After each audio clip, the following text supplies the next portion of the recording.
entretien exclusif. Bienvenue dans Entretien spécial, votre programme qui explore en profondeur les sujets de grande actualité.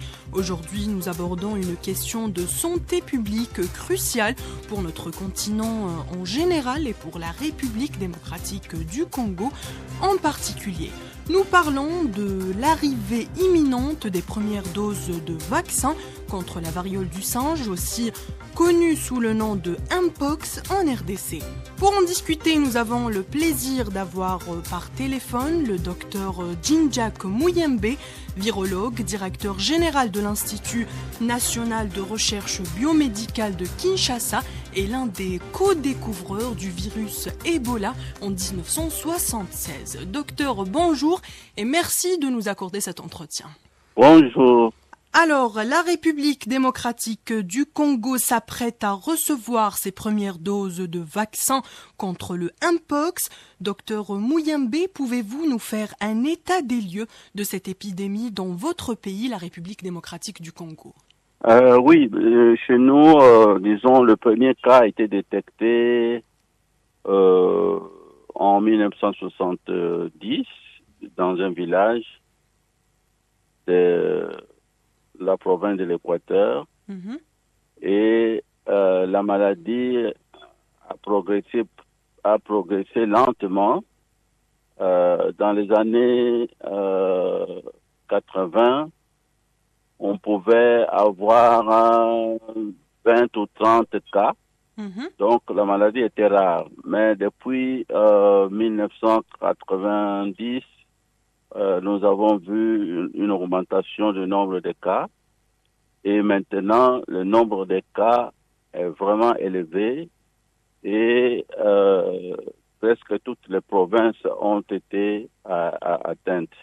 Et donc pour nous, c'est un grand problème, n'est-ce pas, de santé publique pour contrôler cette épidémie. Depuis le début de l'année, la République démocratique du Congo a enregistré plus de 16 700 cas et malheureusement plus de 500 décès.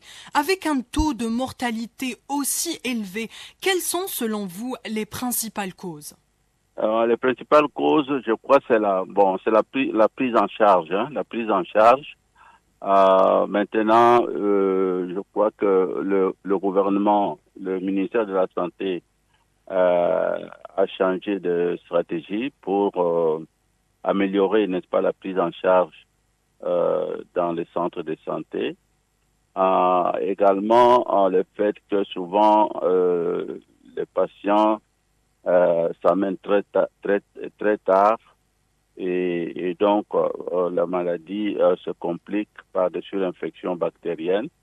Et donc, là, c'est un grand problème. Il faut des antibiotiques, il faut des antipaludéens. Bon, alors la mortalité aussi est beaucoup plus élevée chez les enfants que chez les adultes. Ça, je pourrais dire. Oui. Justement, docteur, le ministre congolais de la Santé, Roger Kamba, a annoncé que la République démocratique du Congo a besoin de 3,5 millions de doses pour couvrir les 26 provinces et endiguer l'épidémie.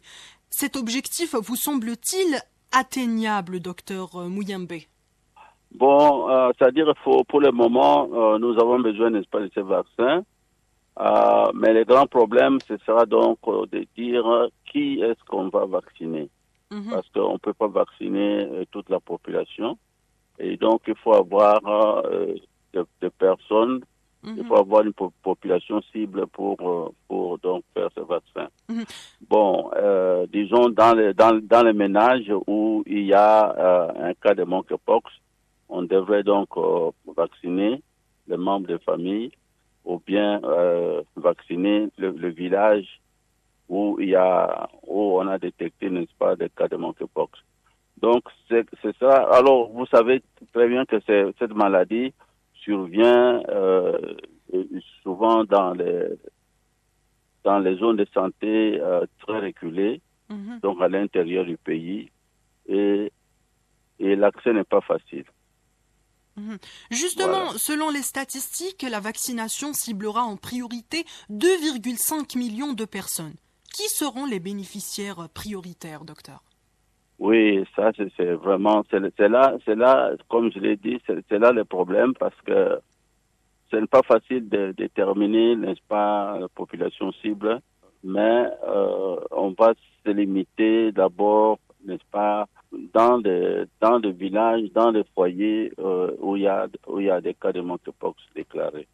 Plusieurs partenaires internationaux, dont les États-Unis et le Japon, se sont engagés à soutenir cette campagne de vaccination.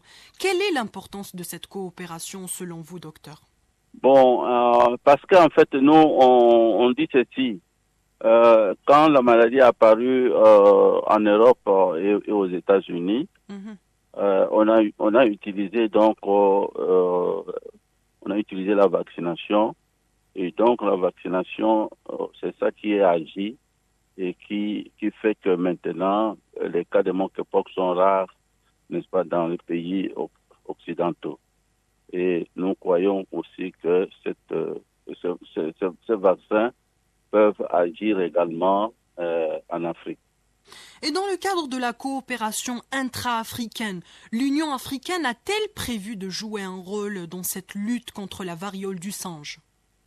Oui, Africa CDC, donc l'Union africaine est très engagée, je viens d'ailleurs de participer à la conférence de presse que le directeur général de CDC Afrique a donné ici à l'INRB, donc dans mon institut ici à l'INRB, devant donc un grand nombre, n'est-ce pas, de journalistes. Et l'Africa CDC a promis aussi de payer un lot important de vaccins en faveur de la RDC. Donc une coopération régionale est envisagée pour éradiquer cette pandémie? Exactement, oui. Et quels est selon vous, docteur Muyembe, les principaux défis à relever pour cette campagne, pour que cette campagne soit un succès? Bon, je crois le premier c'est l'acceptation donc du vaccin par la population. Vous savez, c'est un vaccin nouveau et la maladie aussi pour la plupart des gens, c'est une nouvelle maladie. Donc nous allons un peu connaître ce que nous avons connu avec la Covid. Merci beaucoup, docteur Djinjak Muyembe, pour ces précisions et ces éclaircissements. Merci à vous. Merci à vous, chers auditeurs, de nous avoir suivis. C'était Rania Etrassi avec vous dans cet entretien spécial avec le docteur Djinjak Muyembe, spécialiste en virologie, directeur général de l'Institut national de recherche biomédicale de Kinshasa et l'un des co-découvreurs du virus Ebola qui nous a éclairé sur la riposte contre l'épidémie de variole du singe en République démocratique du Congo. Restez à l'écoute de Radio Efleria FM et prenez soin de vous.